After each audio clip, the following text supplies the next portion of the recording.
नमस्कार दोस्तों, स्वागत है आपका हमारे YouTube चैनल लैब वाला में। दोस्तों, आज हम बात करेंगे IS 2720 पार्ट 5 के बारे में, जिसमें हम जानेंगे कि लिक्विड लिमिट और प्लास्टिक लिमिट को कैसे निकालते हैं। दोस्तों, अगर आप हमारे चैनल पर नए हैं तो हमारे चैनल को सब्सक्राइब करिए।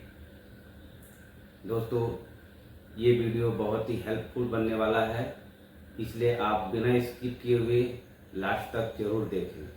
ये तो चलिए दोस्तों शुरू करते हैं। तो दोस्तों हम देखते हैं, स्टार्ट करते हैं IS 2720 part 5 1985 determination of Atterberg limit.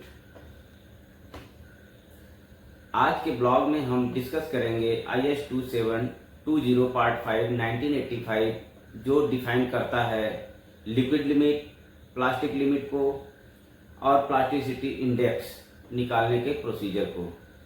ये पैरामीटर फाइन ग्रेन सॉइल के क्लासिफिकेशन में इम्पोर्टेंट रोल प्ले करते हैं। अब हम देखते हैं इस टेस्ट का ऑब्जेक्टिव क्या है, यानी इस टेस्ट का हमारा उद्देश्य क्या है। लिक्विड लिमिट और प्लास्टिक लिमिट के माध्यम से हम सॉइल का प्लास्टिक बिहेवियर डिटरमाइन करते हैं, यानी किस मॉइस्चर कंटेंट पे सॉइल लिक्विड स्टेट या प्लास्टिक स्टेट में होती है। डेफिनेशन: लिक्विड लिमिट वह मिनिमम वाटर कंटेंट है जिसमें सॉइल के दो हिस्सों के बीच की ग्रो 25 ब्लोज में अप्रॉक्स 10 mm क्लोज हो जाती है। उसमें हम कासा ग्रांडे ऑपरेटर्स का उपयोग करते हैं। प्लास्टिक लिमिट वह मिनिमम वाटर कंटेंट जहां सॉइल को रोल करके 3 mm डाया के थ्रेड्स बनाए जा सकते हैं, जो कि बिना ब्रेक किए हुए। अब आता है प्लास्टिसिटी इंडेक्स। प्लास्टिसिटी इंडेक्स यह होता है, plasticity index is equal to liquid limit minus plastic limit, जो दर्शाता है सॉइल के प्लास्टिक रेंज को।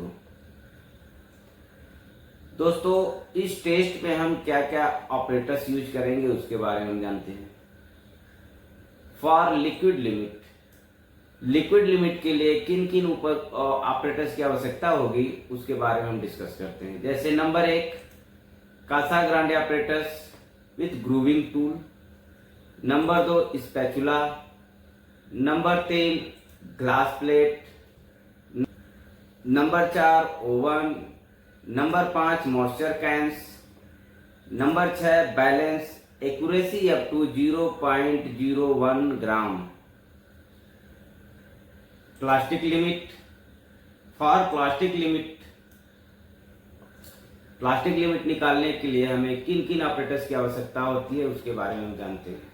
नंबर 1 पर है ग्लास प्लेट, 2 पे स्पैचुला चाहिए, तीसरे नंबर पे मॉइस्चर कैन चाहिए, चौथे पे ओवन चाहिए और पांचवें पे बैलेंस चाहिए। अब हम आते हैं प्रोसीजर पे। लिक्विड लिमिट और प्लास्टिक लिमिट निकालने का प्रोसीजर क्या है इसके बारे में हम जानते हैं। लिक्विड लिमिट टेस्ट, इसमें हम सबसे पहले डिस्कस करेंगे liquid limit test Casagrande method के माध्यम से। Step 1 soil paste preparation. Step 1 क्या कहता है कि सॉइल के पेस्ट को हम किस तरीके से प्रिपेयर करेंगे। सॉइल को वाटर के साथ मिलाकर एक स्मूथ पेस्ट बनाते हैं। स्टेप 2 कहता है सिंपल प्लेसिंग।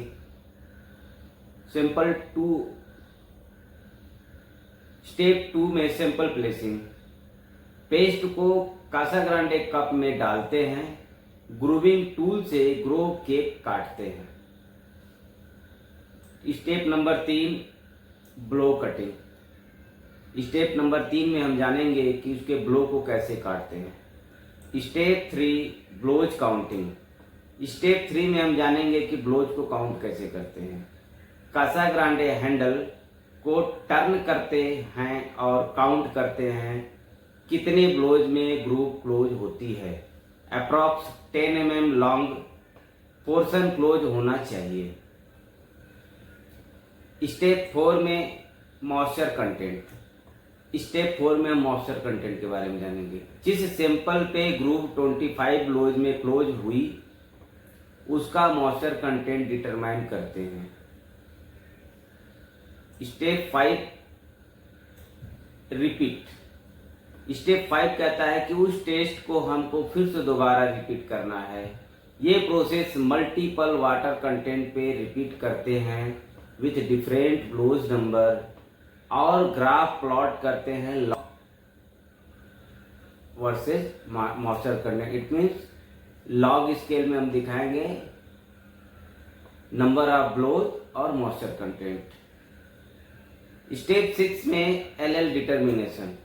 स्टेप 6 क्या करता है? Liquid limit determination. ग्राफ पे 25 ब्लोज करस्पॉन्डिंग मॉइस्चर कंटेंट को लिक्विड लिमिट कहा जाता है। ग्राफ पे 25 ब्लोज करस्पॉन्डिंग मॉइस्चर कंटेंट को लिक्विड लिमिट कहा जाता है।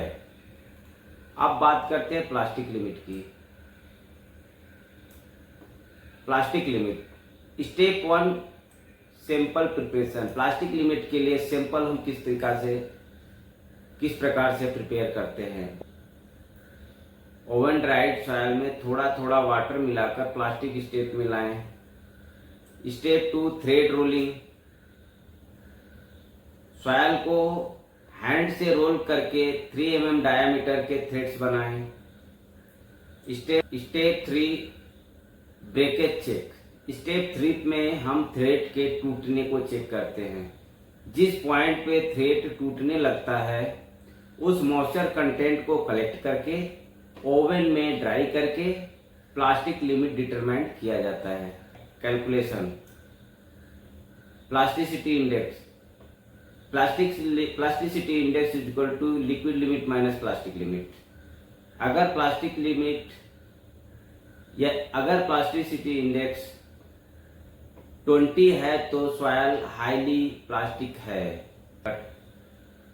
यदि प्लास्टिसिटी इंडेक्स 10 हो तो सॉइल लो प्लास्टिसिटी शो करती है। अब बात करते हैं टिपिकल क्लासिफिकेशन टेबल की, जिसमें पीआई वैल्यू और क्लासिफिकेशन दिखाया है कि कितनी पीआई होने पर उसको हम किस क्लासिफिकेशन में रखेंगे। जैसे 0 से 7, यदि प्लास्टिसिटी इंडेक्स 0 से 7 के बीच में है तो लो प्लास्टिसिटी। अगर प्लास्टिसिटी इंडेक्स 7 से 17 के बीच में है तो मीडियम प्लास्टिसिटी। यदि प्लास्टिसिटी इंडेक्स 17 या 17 से ज़्यादा है तो हाई प्लास्टिसिटी इंडेक्स में रखा जाता है। अब हम देखेंगे प्रिकॉशंस, सावधानियां। इस टेस्ट को करने से पहले हमें किन किन चीज़ों का ध्यान रखना है, क्या क्या सावधानी रखनी है। ग्रो प्रॉपर शेप का होना चाहिए और इसमें स्टैंडर्ड टूल का यूज करें। कप क्लीन और लेवल होना चाहिए। थ्रेड रोल करते वक्त यूनिफॉर्म प्रेशर अप्लाई करें। ओवन ड्राइंग 105 डिग्री से 110 डिग्री पर रख करें। बैलेंस कैलिब्रेटेड होना चाहिए। अब बात करते हैं रिजल्ट की। Result format. रिजल्ट बनाने के लिए हमें किस तरह का फॉर्मेट का उपयोग करेंगे? जैसे first liquid limit is equal to आने वाली वैल्यू को हम परसेंटेज में रिप्रेजेंट करेंगे। प्लास्टिक लिमिट जो हमारा रिप्रेजेंट होगा वो भी परसेंटेज में रिप्रेजेंट किया जाएगा। प्लास्टिसिटी इंडेक्स उसको liquid limit minus plastic limit is equal to जो वैल्यू आएगी उसको परसेंटेज में रिप्रेजेंट करेंगे।